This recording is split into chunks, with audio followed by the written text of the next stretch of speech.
Olá, você que me segue no Rodrigo Silva Arqueologia. Nós estamos de volta aqui para o nosso bate-papo semanal sobre Bíblia, teologia, arqueologia. E eu continuo aqui em Israel para mostrar para vocês um sítio arqueológico que está sendo escavado nesse momento e está revelando muitas coisas acerca da história do povo de Israel. Mas eu não vou fazer esse passeio sozinho. Eu tenho aqui comigo a minha amiga Aline. Shalom! Shalom, é um prazer estar aqui de novo contigo. Shalom a todos.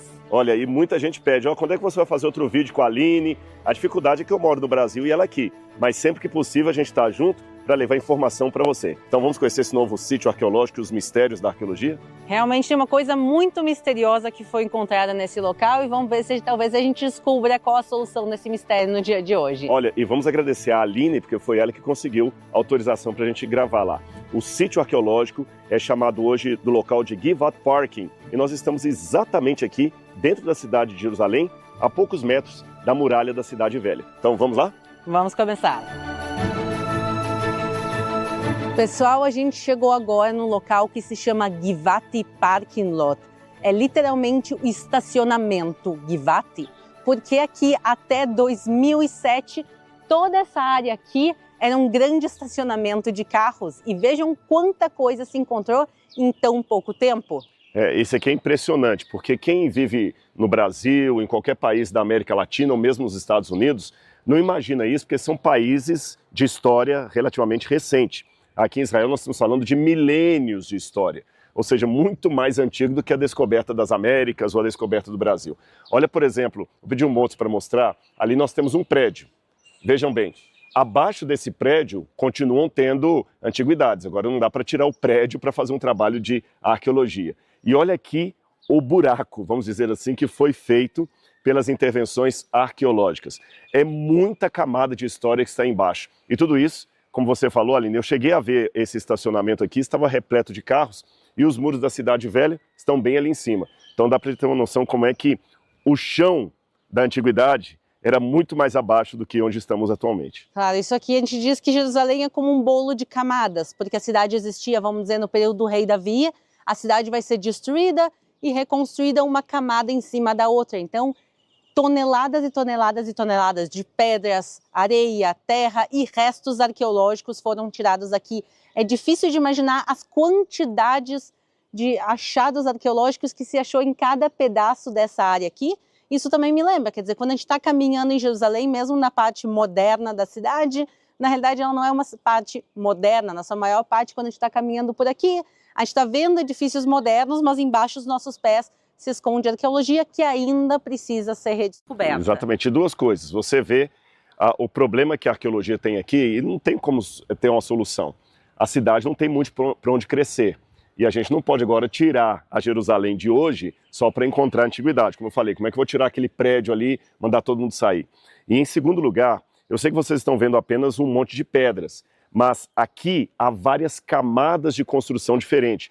Algumas paredes dessas que vocês estão vendo aí estão distantes de outras paredes que estão mais abaixo por 200, 300 anos, às vezes até 500 anos. Mas para facilitar o entendimento, eu acho que a gente pode mostrar para eles como é que nós chegamos à conclusão que há camadas diferentes de ocupação aqui. Eu acho que tem uma coisa ali que eu tinha visto que vai facilitar o pessoal a entender, as cerâmicas. Vamos lá, vai. Vamos dar uma olhadinha? Então vem com a gente.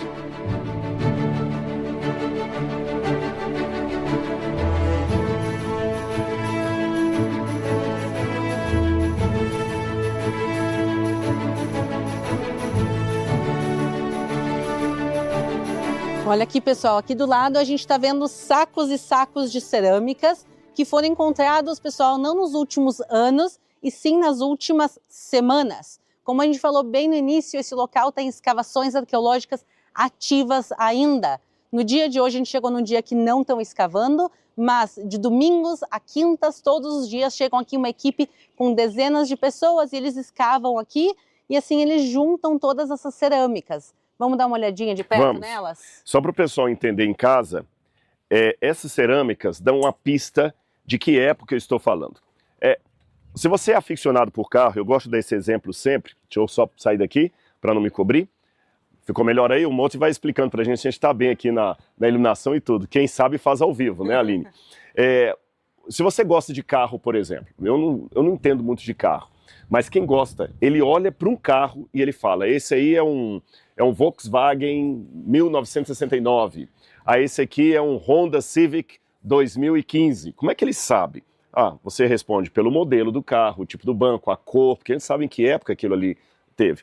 A gente também tem esse mesmo método com as cerâmicas. As cerâmicas vão mudando de tempo em tempo. Então, algumas coisas que ajudam a datar, por exemplo, aqui, olha, eu sei que essa cerâmica aqui, só pelo tipo da alça dela, ela é do chamado período do ferro.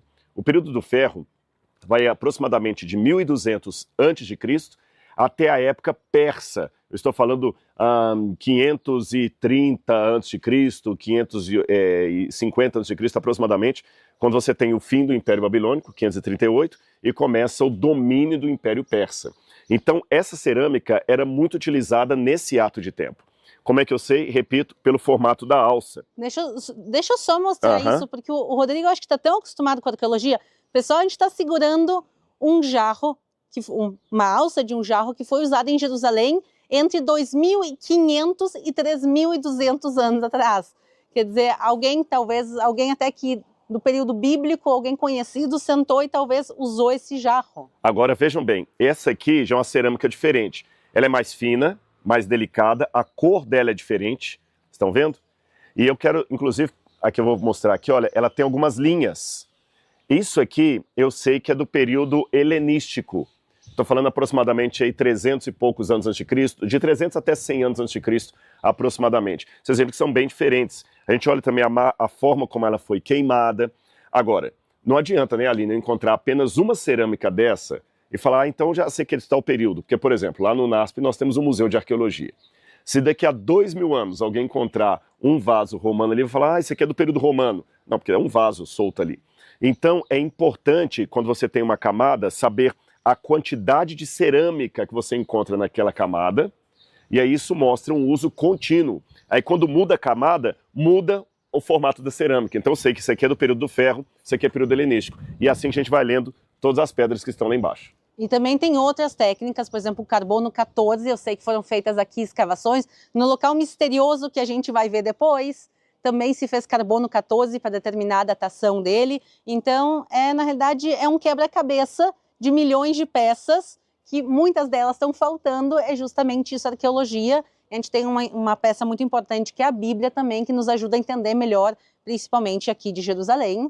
Mas olha a quantidade realmente. Eu sei que quem está em casa está assim, nossa, não dá para pegar uma e levar de presente. Não, não é assim que funciona. Tanto é que eu vou colocar de volta, justamente aqui, no local onde eu tirei, para poder não confundir. Olha que linda essa aqui, tem as marcas antigas ainda, isso é fascinante, saber que há milhares de anos alguém utilizou isso aqui. Mas Aline, vamos junto, porque você já fez uma pesquisa prévia e você tem coisas aqui também para revelar para a gente vai conversando sobre isso. Tem muita coisa para a gente ver, vamos lá, pessoal.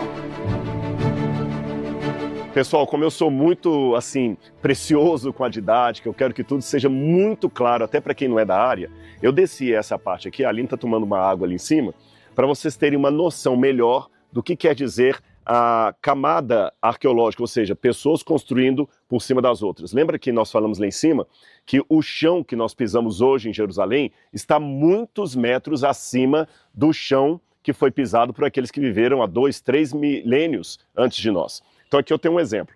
Olha essa parede aqui, que está bem aqui, olha. Estão vendo? Ela está mais alta. Aqui ela faz uma esquina, então é a parede, o alicerce de alguma construção que estava aqui, uma casa.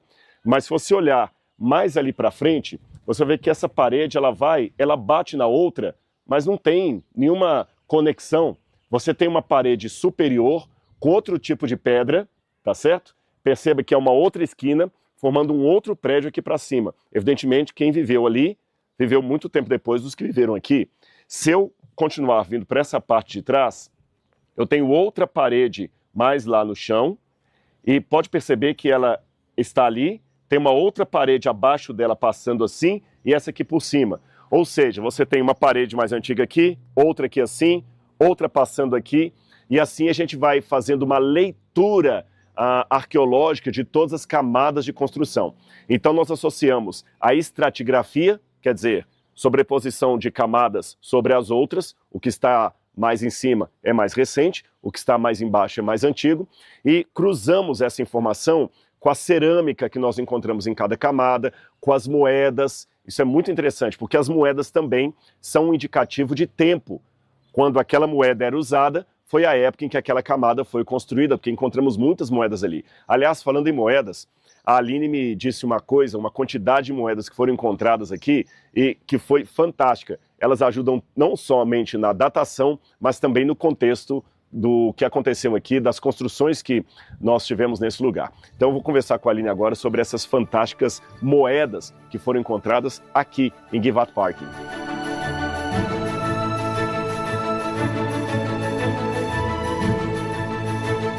Aline, eu peguei a minha Bíblia, porque nós vamos chegar numa parte agora histórica que inclusive é mencionada na Palavra de Deus. Mas daqui a pouquinho. Por isso que eu trouxe a Bíblia, para ter o privilégio de ler a Bíblia onde aquilo que está descrito aconteceu. Mas aguarde aí. Só que eu havia falado para o pessoal agora ali atrás sobre a importância das camadas e que a cerâmica ajuda, e mencionei também moedas, porque você fez um relato para mim de algumas moedas especiais que foram encontradas aqui em Givat Parking. Fala um pouquinho pra gente que moedas foram essas, se você souber o local mais ou menos onde elas foram encontradas, conta pra gente isso aí. Então, se encontrou realmente um tesouro. São mais de 260 moedas, todas de ouro, que foram encontradas logo aqui em cima. Quer dizer, aqui pra cima? Aqui para cima, exatamente. Elas foram todas datadas do ano 610 depois de Cristo, da época do imperador Heráclio. Quer dizer, ele era um imperador bizantino, tudo isso aqui fazia parte do Império Bizantino, e realmente se encontrou esse tesouro. E uma das coisas mais interessantes, eu acho, que quem fez essa descoberta não foi um arqueólogo, e justamente foi uma voluntária. Aqui, quem faz as escavações arqueológicas são, obviamente, os arqueólogos, e também eles trazem para cá voluntários para participar. Eu faço isso. Tu faz justamente isso. A gente está escavando em Lachish, ou Laquis, e a gente traz alunos do UNASP e também voluntários. E eu participei também como voluntário em várias escavações aqui em Israel. E é verdade o que a Aline está falando. Há alguns achados arqueológicos que trazem o nome de um arqueólogo famoso, mas foi um voluntário que encontrou. Sabe que eu encontrei, uma vez, uma peça muito rara em Shahar Golan, que está hoje no Museu de Shahar Golan, mas certamente o meu nome não aparece ali. Uma estatueta neolítica. Uau! Então, realmente, o que acontece? O arqueólogo vai fazer, quem vai fazer todo o papel acadêmico, que vai comprovar de que período aquela peça que se achou, mas muitas vezes quem está aqui na prática ali com os utensílios são voluntários. Eu também participei já de muitas escavações em Beit Govrin, em outros lugares como voluntária, nunca achei tesouro nenhum, mas sim aqui justamente uma voluntária encontrou alguns anos atrás esse grande tesouro, que é do ano 610 depois de Cristo. Só explicar uma coisinha, já que você falou 610, essa escavação que eu fiz foi em 1998, eu estava estudando aqui com o professor Joseph Garfinkel naquela época. É que antes de falar da moeda, você falou que aí é 632 depois de Cristo, a data que você deu das moedas? 610. 610. Mas você mencionou a palavra bizantino. Eu acho que é bom a gente explicar para o pessoal em casa.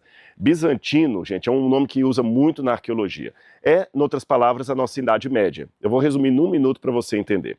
Roma teve um imperador chamado Constantino. E quando Constantino assumiu o poder, não era apenas a cidade de Roma que dominava sobre todo o império.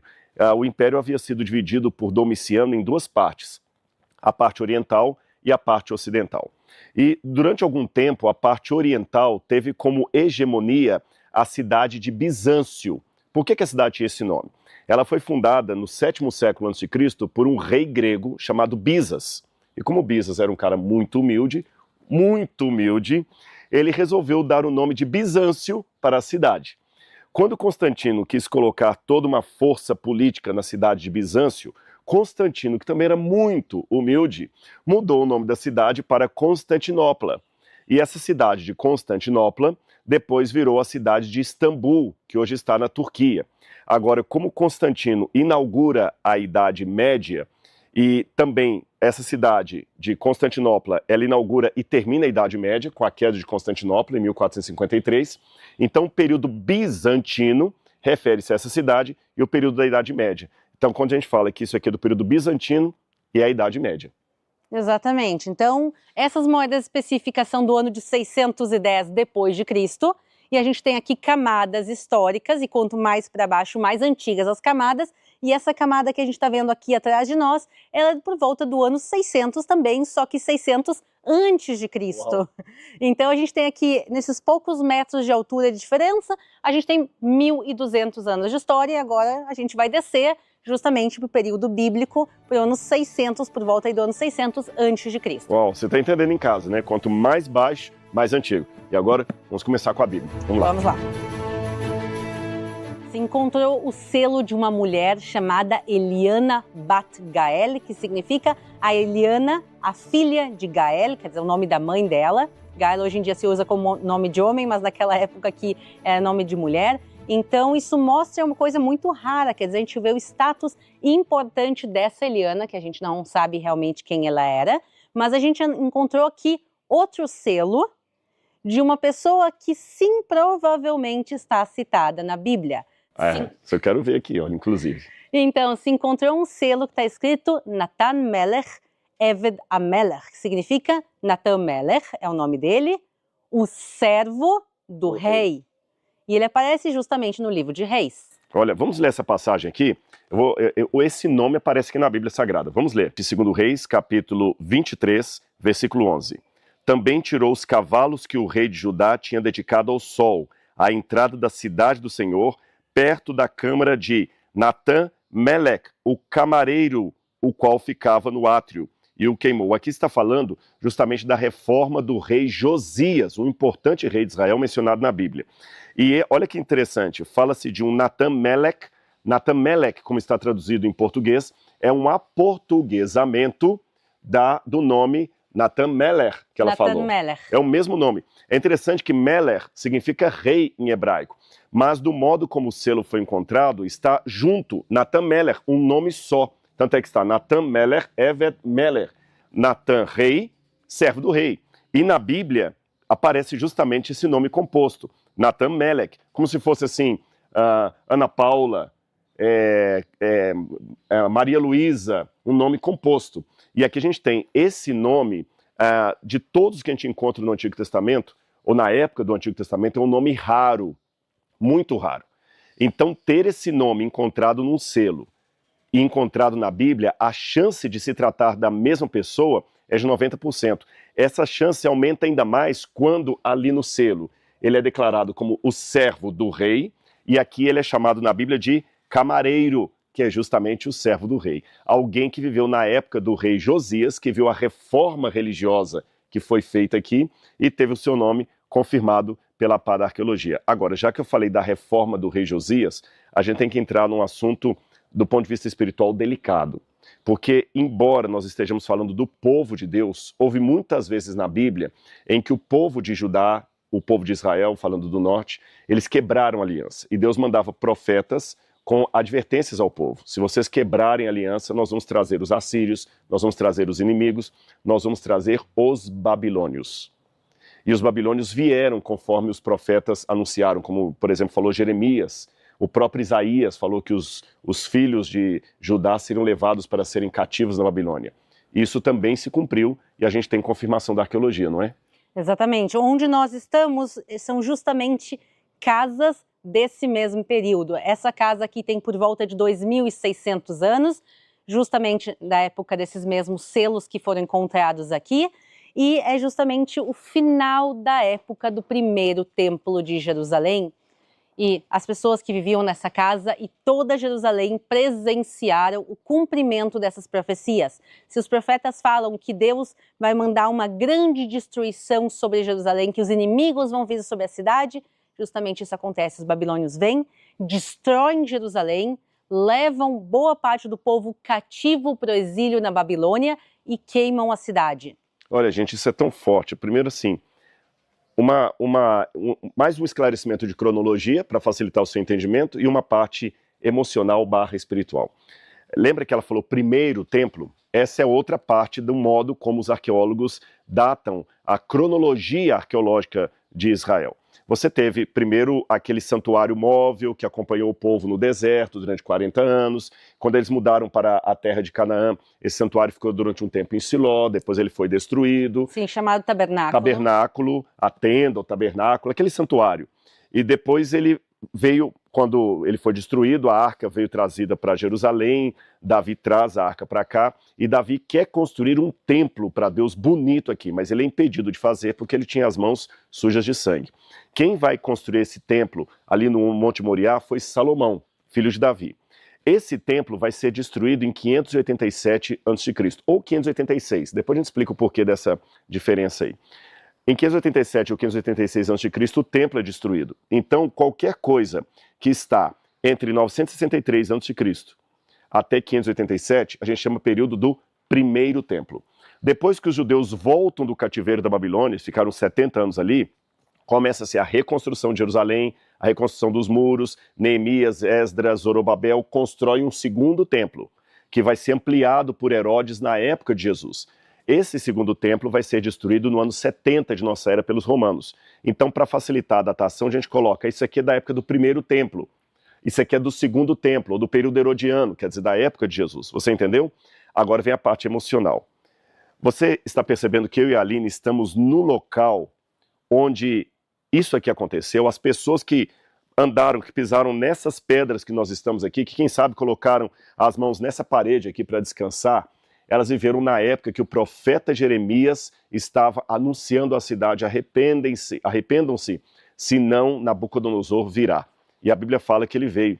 Olha o que diz aqui o livro de Daniel, capítulo 1, versículo 1. No terceiro ano do reinado de Jeoaquim, rei de Judá, Nabucodonosor, rei da Babilônia, veio a Jerusalém e a sitiou. O Senhor entregou nas mãos dele a Jeoaquim, rei de Judá, e alguns dos utensílios da casa de Deus. Nabucodonosor levou esses utensílios para a terra de Sinar, para o templo do seu Deus, e os pôs na casa do tesouro do seu Deus. Há provavelmente 3 intervenções militares dos babilônios aqui em Jerusalém. Uma mais documentada, outras 2 prováveis. Uma seria em 606 ou 605 a.C., a outra por volta do ano 600 e a outra em 587, 586, quando o templo é destruído. Agora você vai ver com seus próprios olhos uma marca dessa destruição que está ali dentro, que eu já vi antes da gente começar o vídeo. Vamos lá, Aline? Isso aqui me emocionou e me arrepia para mostrar para vocês. Vamos lá, você pode ir primeiro. Só um minuto, Aline. Olha aqui, pessoal. A gente vai descobrindo cada coisa à medida que a gente vai entrando no sítio arqueológico. Você está vendo que tem um buraco aqui, olha, vou colocar o meu dedo, olha, tá vendo? Um buraco aqui, outro aqui. Aqui embaixo também tem um outro buraco. Você percebe? Isso aqui é para quê? Provavelmente nesse lugar aqui, as pessoas amarravam os seus animais. Quem sabe um jumento. Então aqui era já que hoje, olha a curiosidade, aqui em cima ficava um estacionamento de carros. No passado, aqui ficava um estacionamento de jumentos. Que aqui eles colocavam, geralmente é para isso que tem, colocavam a corda, colocavam o animal parado aqui, ali está mais abaixo, que essa pedra pode estar num segundo uso, ou quem sabe amarravam o outro ali, e as pessoas paravam os seus animais aqui, que eram os carros da época, tinham sua vida tranquila, comendo, bebendo, tudo passando numa boa, até perceberem que a destruição estava chegando. E aqui já tem marcas dessa destruição, mas não está muito fácil de vocês verem, por isso que nós vamos mostrar lá dentro.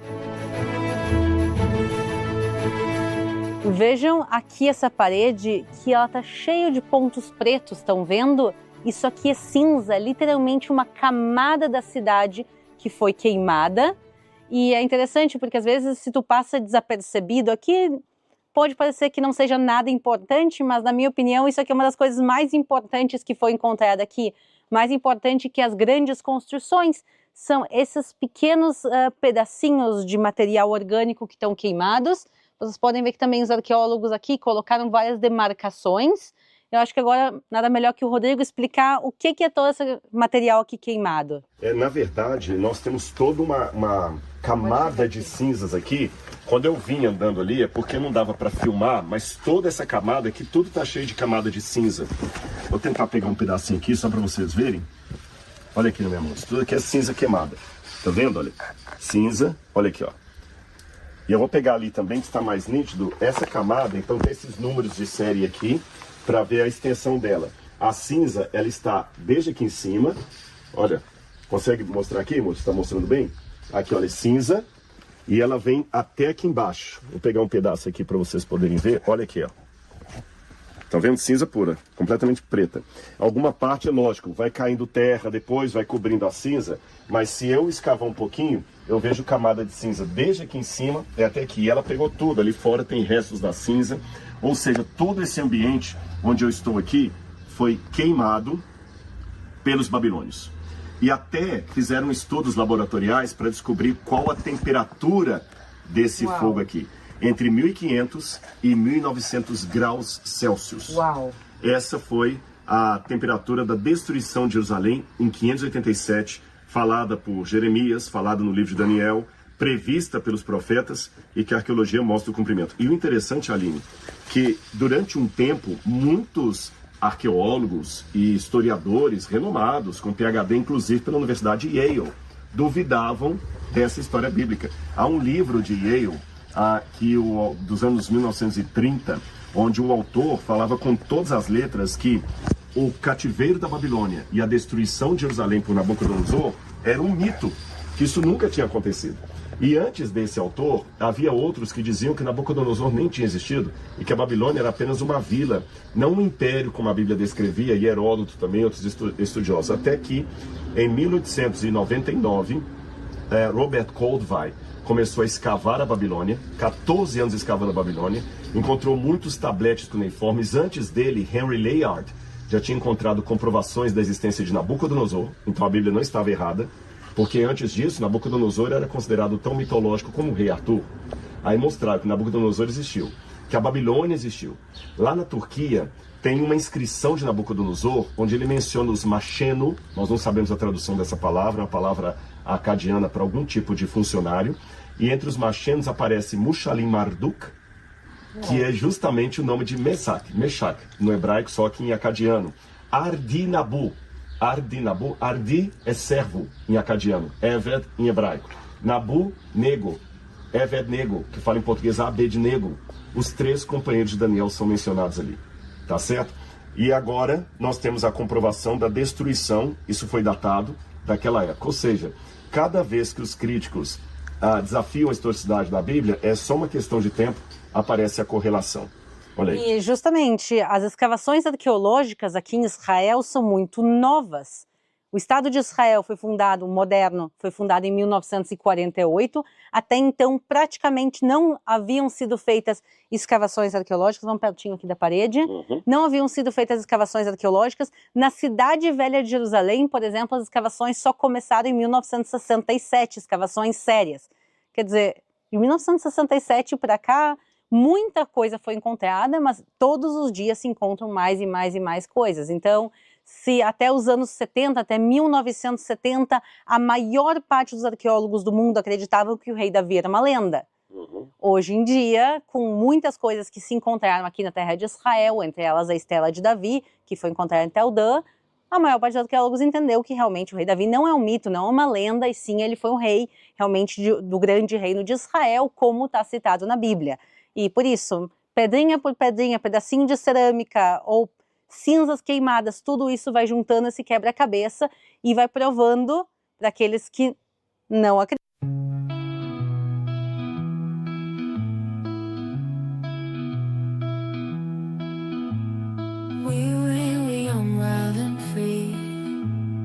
Chasing dreams by the sea, echoes of a distant melody. In the nights, just you and me. Photographs and shades of gold, stories that we've never told, memories that never grow old. In this heart, they're always bold. Time moves on, but we stay here. In the moments crystal clear, echoes of the yesteryear.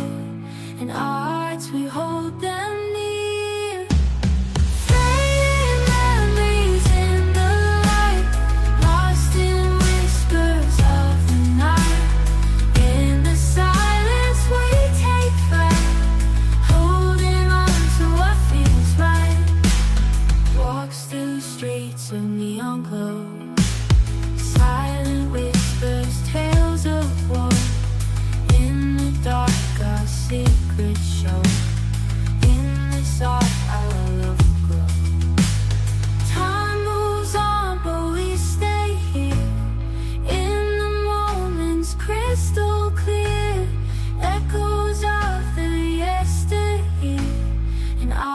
hearts we hold them near. Faded memories in the light, lost in whispers of the night. In the silence we take fright, holding on to what feels right. In the twilight, shadows play, awful whispers, tales of woe. In the hearts we find our safe, in the dawn we'll never stray. Faded memories in the light, lost in whispers of the night. In the silence we take flight, holding on to what feels right. As the days turn into years, through the laughter, through the tears, in the echoes all our steers, in these dreams we face our fears.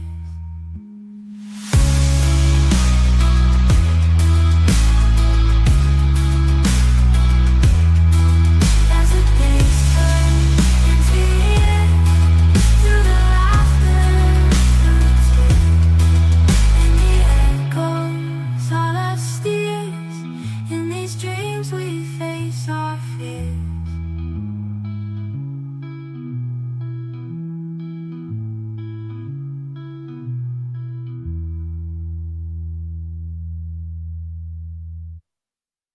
Acreditam que realmente a Bíblia é um livro histórico. Eu acho que hoje em dia, quem realmente conhece a arqueologia de Israel entende que realmente a Bíblia é um livro histórico. Olha, e eu fico muito emocionado, porque eu estou tocando na história. A gente tem o curso A Bíblia Comentada, que muita gente está fazendo, e os alunos do Bíblia Comentada sabem que tudo que a gente coloca ali é parte de pesquisa, não é achismo, é interpretação baseada em estudos sérios, artigos científicos. O que a Aline coloca também no canal Israel com a Aline, também não é apenas uma aventura turística. Há o lado do turismo também, mas ele não é o todo, nem o principal. A história é uma história real, que não é só a história do povo israelense, do povo judeu. É a história de todos nós, que somos cristãos também, que vivemos na parte ocidental do planeta, porque nós baseamos a nossa fé, os nossos princípios, num grande judeu que viveu há 2000 anos. A história de Israel é a própria história do cristianismo. E você já imaginou que poderia tocar na história antiga? Pois é, realmente é impressionante. A gente está caminhando e tocando na história, e tem coisas que a gente tem certeza absoluta o que elas são, de que período elas são, e se encaixam muito bem com o que a Bíblia nos conta, e tem coisas ainda que são misteriosas, que a arqueologia não tem resposta, e a gente vai agora também ver esse local que a gente ainda não tem resposta. A gente tem mais perguntas que respostas. Eu quero conhecer esse lugar. Vamos lá. Pessoal, o que a gente vai mostrar para vocês agora são achados arqueológicos novíssimos. Eles foram descobertos há poucos meses. Venham aqui com a gente. Olha isso aqui, Rodrigo. Fantástico. Eu vou chamar de novidades da antiguidade. Tá certo? Gostei do nome. Também, novidades da antiguidade. Mistérios, porque eu não sei o que é isso. Bom, vocês que estão em casa agora, vejam o que é isso e vamos ver se a gente juntos consegue descobrir. A gente está vendo aqui canaletas cavadas na pedra e elas não fazem nenhum sentido, não se encontrou nada igual a isso, nem em Israel e nem em nenhum outro local do mundo. É um achado arqueológico único. Justamente essas canaletas, elas são enormes. Eu tenho uma hipótese, mas eu posso ter equivocado. Mas eu vou falar dessa hipótese lá embaixo. A gente vai ver mais de perto. Vamos lá, vamos entrar realmente nesse mistério.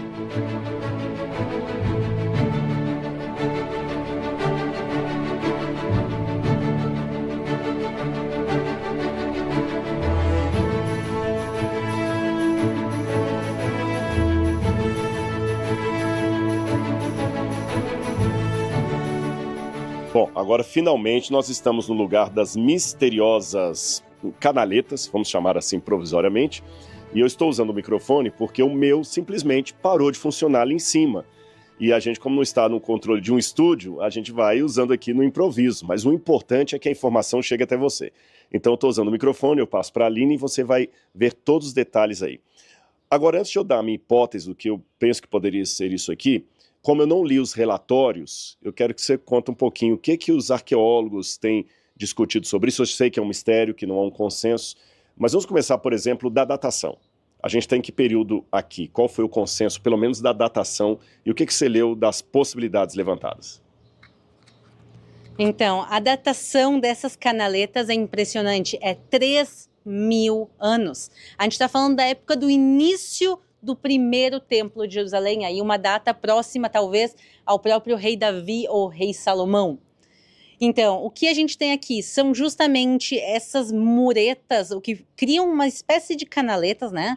Essas muretas, essas canaletas são feitas de pedra, elas têm por volta de 3.000 anos, e os arqueólogos ficaram tão intrigados com o que é isso aqui, que eles começaram a fazer todo tipo de pesquisa. Eles pegaram justamente a terra e o que eles encontraram aqui de materiais orgânicos e começaram a fazer pesquisas, por exemplo, datação de carbono 14. Eles começaram aqui a buscar vestígios de sangue, porque eles pensaram, talvez fosse alguma coisa ligado a sacrifícios, ao culto pagão. Não se encontrou aqui, não se encontrou vestígios de água, não se encontrou vestígios de sangue, então não era nada ligado nem à água, nem a culto, e eles realmente não entenderam, e por isso eles tentaram continuar escavando um pouquinho mais para cá, só que tem um problema. Aqui em cima de nós passa uma estrada, uma avenida principal, e eles começaram a cavar um pouco mais, e aí os engenheiros disseram, parou até aqui. Vocês não podem seguir, senão vocês vão colocar em risco toda a rua que está em cima, e desmoronar Jerusalém moderna. Então eles pararam até aqui, eles queriam continuar escavando, porque essas canaletas que a gente está vendo, tu pode ver claramente ali, Rodrigo, e todo mundo pode ver que elas continuam naquela direção. Então talvez se a gente pudesse continuar escavando, a gente descobriria alguma coisa. E daí disseram, ok, vamos buscar o que tem para o outro lado. Aqui eles encontraram esse pedregulho, mas 20 metros daqui eles encontraram mais canaletas. Então são 2 sistemas duplos de canaletas. A gente pode colocar agora na tela para vocês também as canaletas do lado de lá, para vocês verem como elas se parecem. Então, é isso que a gente sabe. O que a gente sabe é que só sei que nada sei. A minha impressão, mas eu posso estar completamente equivocado, a princípio eu até pensei que poderiam estar ligadas a uns tanques de purificação que tem ali, porque os judeus, depois do cativeiro da Babilônia, eles costumavam mergulhar muito na água para a purificação dos judeus. Esses tanques são chamados de mikveh ou mikvaot, e a gente tem alguns ali, mas os tanques são do período pós-cativeiro da Babilônia, quase do segundo templo. Agora você já sabe a nomenclatura. Se isso aqui é da época do primeiro templo até anterior, então não pode ter conexão com aquilo. Canaletas d'água, fica difícil também falar porque não tem reboco. Mesmo sendo pedra, normalmente quando é uma canaleta d'água ela tem um reboco. Aqui a pedra está cortada. O que eu posso deduzir? Talvez tinham a intenção de fazer canaletas d'água e por alguma razão a obra não continuou. Como acontece hoje, quantas obras públicas começam a ser feitas e são abandonadas? Talvez essa obra anterior queria levar água encanada para algum lugar. Esse lugar aqui no meio, embora ele não tenha nenhuma continuidade, acho que vai ficar mais fácil mostrar aqui, para dizer que a água iria, porque ele intencionalmente foi feito assim, mas a gente pode explicar, quem sabe, o projeto original é que a água viesse assim e passasse justamente por aqui, ele seria um divisor d'águas. E essa obra pública talvez foi interrompida. Mas é uma hipótese. Agora, o interessante é que você vai vendo que a arqueologia também vai trazendo alguns mistérios. Na Cidade de Davi tem umas outras marcas estranhas ali no chão, mais antigas do que essa, que nós já filmamos lá no passado. Aliás, o pessoal pode até assistir no seu canal e no meu, né? O Templo de Melquisedeque. Assistam, se você não assistiu ainda, está tanto no canal Israel com a Aline, quanto no Rodrigo Silva Arqueologia. E lá tem umas marcas também, parece um V do nosso alfabeto, mas ninguém sabe o que é aquilo até hoje.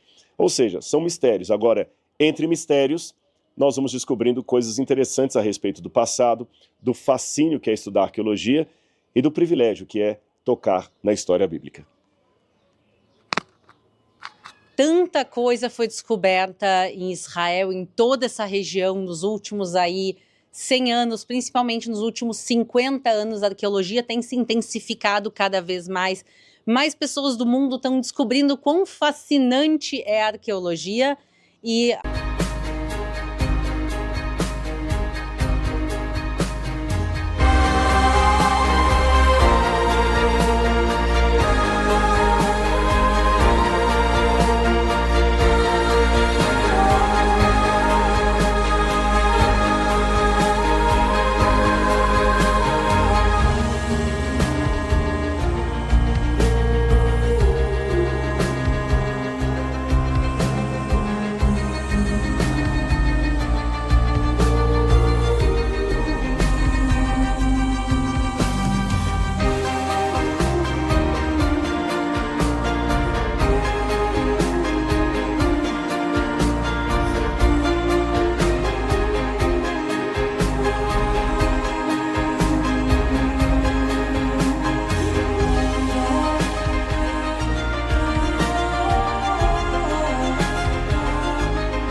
ainda mais a Bíblia, que é um instrumento tão importante também para a gente estudar arqueologia aqui em Israel, e tanta coisa tem sido descoberta, mas também muitos mistérios continuam existindo e realmente muita coisa ainda a ser descoberta. Então esse aqui eu acho realmente justamente uma das provas que a gente tem muita coisa ainda para descobrir e também para entender, porque a gente achou um local tão interessante e ninguém sabe realmente para que ele servia. Agora eu quero convidar vocês todos a deixarem aqui no chat, a deixarem nos comentários o que vocês acham que isso poderia ser, porque muitas vezes as pessoas que não são arqueólogos acabam fazendo grandes descobertas. Inclusive teve uma coisa há poucos meses atrás, que os arqueólogos encontraram um instrumento feito de metal e eles não sabiam para que servia. E um monte de arqueólogos, homens já aí todos de 50 anos para cima, sentaram por muito tempo tentando descobrir o que era.